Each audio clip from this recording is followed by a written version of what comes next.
কিছুদিন ধরে বিজেপির আইটি সেলগুলি এত সক্রিয় হয়েছে যে প্রতিনিয়ত মুসলিমদের ব্যাপারে একটা বিষ ছড়িয়ে যাচ্ছে। মাদ্রাসায় জঙ্গি আর এনআরসি আন্দোলন নিয়ে কটূক্তি করছেন বিভিন্নভাবে। সত্যিকার অর্থে এর জবাব দেওয়ার মতো আইটি সেল মুসলমানদের কোনো গ্রুপের মধ্যে নেই। তো অভাব অনুভব করছি যে এত মুসলিম পপুলেশন থাকতেও মুসলিমদের মধ্যে এর জবাব দেওয়ার মতো বা কোনো নিরপেক্ষ মানুষ, মুষ্টিমে কিছু আছে নিউজ পোর্টালের, ফেসবুক নিউজ পোর্টাল বা ইউটিউব নিউজ পোর্টালে হাতে গোনা কয়েকজন ব্যক্তি এর প্রতিবাদ করছে বা এর পাল্টা সত্য প্রচার তুলে ধরার চেষ্টা করছেন। এই সন্ধিক্ষণ পশ্চিমবাংলার মানুষদেরকে, আমি শুধু মুসলিমদেরকে বলবো না, প্রত্যেকটা মানুষকেই সত্য ঘটনা, সত্য উদ্ঘাটন করার জন্য আমাদের একটু চেষ্টা করতে হবে। তো এই মুহূর্তে মুর্শিদাবাদের ওপর যে বদনাম, যে অপমান, যে সমস্ত কিছু জিনিস নেমে এসেছে, তো তথ্য অনুসন্ধান করেছেন এপিডিআরের একটা টিম, মুর্শিদাবাদ জেলা কমিটির, যে বেলডাঙ্গা থেকে শুরু করে হরিহরপাড়া যে ঘটনাগুলি ঘটেছে, বেলডাঙ্গাতে সাম্প্রদায়িক অস্থিরতার যে ঘটনা ঘটেছিল সেটার তথ্য অনুসন্ধান এবং হরিহরপাড়া নিয়ে এখন অবধি বিজেপির আইটি সেল অন্য মানুষের মনে, অন্য ধর্মাবলম্বী মানুষের মনে একটা বিষ, মুসলমানদের সম্বন্ধে বিষ ঢোকানোর চেষ্টা করছে যে মাদ্রাসায় জঙ্গি শেখানো হয়। আনসারুল্লাহ টিম মুর্শিদাবাদে ছেয়ে গেছে।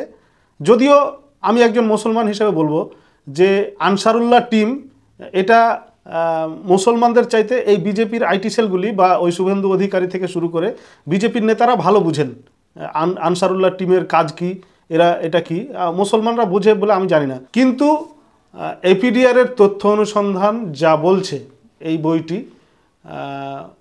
বইটি যদিও তথ্য অনুসন্ধান একটা ফেসবুকে লেখা পোস্ট আমি করেছিলাম, অনেক ভাই সেটা পড়েছিলেন, কমেন্টে জানিয়েছিলেন এবং সাক্ষাতেও বলেছিলেন যে না, খুব ভালো হয়েছে, এটা প্রয়োজন ছিল।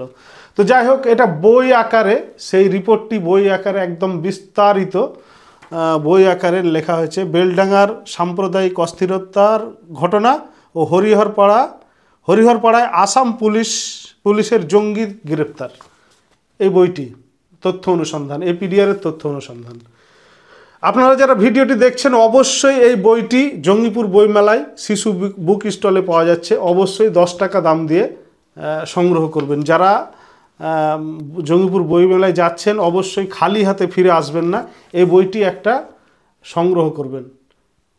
আর যেভাবে আপনার মনের মধ্যে মাদ্রাসা সম্বন্ধে বিজেপির আইটি সেল বা বিজেপির নেতারা বিষ ঢুকাচ্ছে, তার জন্য এটা একটা খুব একটা ভালো জবাব এই বইয়ের মধ্যে আছে।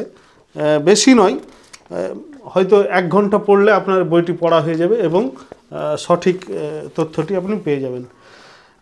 যদি কোনো মুসলমান তার দাড়ি ছোট হয়, টাকনুর নিচে প্যান্ট পরে, তাহলেই তাকে মুসলিম সমাজ থেকে বাদ দিয়ে দেওয়ার প্রচেষ্টা করে।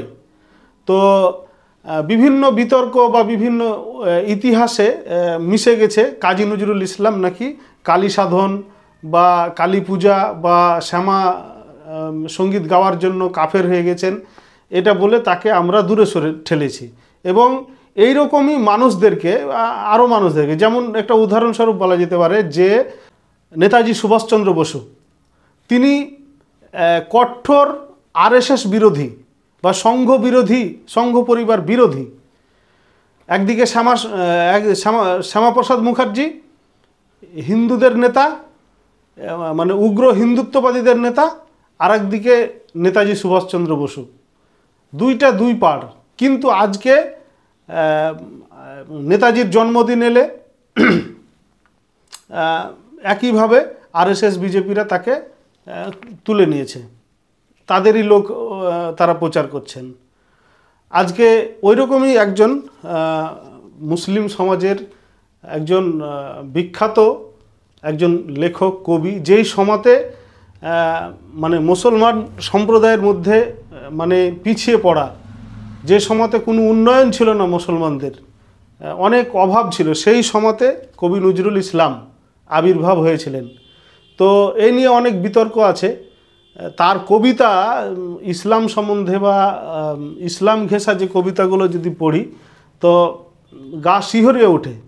তিনি বাঙালি মুসলমানদেরকে যা দিয়েছেন বা বাঙালি হিন্দু ভাইদেরকে যা দিয়েছেন সেটা অন্য কবি বা অন্য কোনো সাহিত্যিক এটা দিতে পারবে না। জাতি তার কাছে ঋণী থাকবে।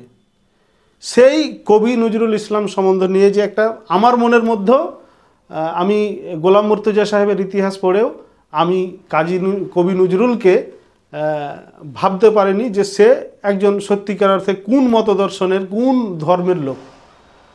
তো মাস্টার জৈনুল আবেদিনের একটা বিস্তারিত মোটা বই আছে, এর থেকে মোটা বই আছে, সেটাও সংগ্রহ করতে পারেন। অথবা শাহাবুদ্দিন সাহেবের একটা চটি বই, কয়েক পাতার বই, মাত্র 20-25 টাকা দাম করেছে। অবশ্যই ধর্ম বিতর্ক, নজরুল ইসলাম নিয়ে যে ধর্ম বিতর্ক আছে সে ব্যাপারটা একদম ক্লিয়ার হয়ে যাবে আপনাদের কাছে। হ্যাঁ, তো অবশ্যই এই বইটি সংগ্রহ করবেন। আরও একটি বই আছে যেটা অনেক আগে থেকেই অনেক প্রচার হয়েছে, 2024 সালে শাহাবুদ্দিন সাহেব রচিত, যে বাবরি মসজিদ হলো রাম মন্দির। খুব ভালো লেগেছে যে বইটিতে 11-12 পাতাতে যে তথ্য তুলে ধরেছে। মা সীতাকে যে অগ্নি পরীক্ষা দিতে হয়েছিল তার সতীত্ব প্রমাণ করার জন্য, এবং তাকে অনেক কষ্ট সহ্য করতে হয়েছিল, সেটা রামচন্দ্রর দ্বারাই তিনি কষ্ট পেয়েছিলেন। এবং সেই তাদের মধ্যে অনেক সীতামাকে এই বদনাম নিয়ে, কলঙ্ক নিয়ে মরতে হয়েছে, একইভাবে বাবরি মসজিদকেও একইভাবে কলঙ্কিত হয়ে মরতে হলো। খুব সুন্দরভাবে উপস্থাপন করেছেন। অনেক ইতিহাস, অথেন্টিক ইতিহাস সমৃদ্ধ বিশ্লেষণ, এত সুন্দর বই আমি আর কখনো পড়িনি। তাই অবশ্যই এই বইটি যারা এখনও সংগ্রহ করেননি, 2024 সালে যে কটা বই ছাপা হয়েছিল সব শেষ হয়ে গেছে, বেশ কিছু পড়ে আছে, অল্প লোকই পাবেন। অবশ্যই জঙ্গিপুর বইমেলায় বইটি পাওয়া যাচ্ছে। অবশ্যই আপনারা যারা এখনও সংগ্রহ করেননি অবশ্যই বইটি সংগ্রহ করবেন। তো ছোট্ট প্রয়াস এপিডিআর বা বিভিন্ন দিক থেকে যেগুলি হচ্ছে, অবশ্যই পশ্চিমবাংলার মানুষ সেগুলিকে সংগ্রহ করার জন্য অনুরোধ করছি এবং পড়ার জন্য অনুরোধ করছি। আজকে এই পর্যন্তই। ভালো থাকবেন, সুস্থ থাকবেন। ধন্যবাদ। আসসালামু আলাইকুম। জয় হিন্দ।